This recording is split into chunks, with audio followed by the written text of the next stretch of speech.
Hey guys, I have here the key fob for my Opel, and in this video I want to show you how to replace the battery for the remote control part.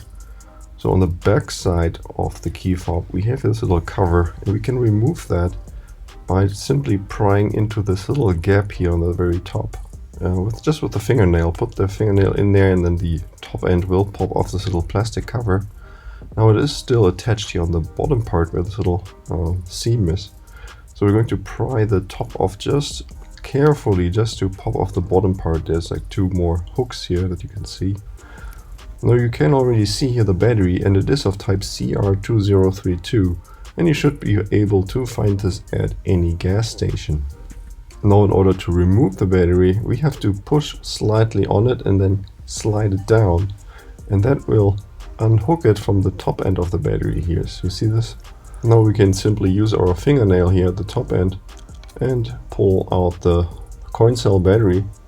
Again, here it is of type CR2032, 3-volt coin cell battery. And when we insert the new one, we have to make sure we put it in the right orientation.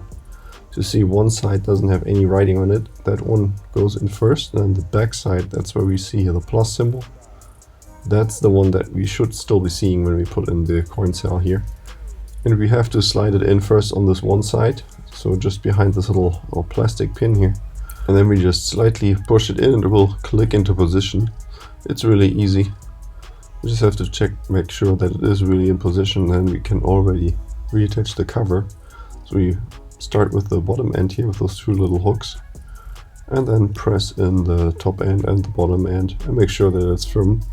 And we're already done. Okay, so this was already it here, the battery replacement for the key fob. Hope you find this video helpful. If you have any more questions or comments, then please leave a message below.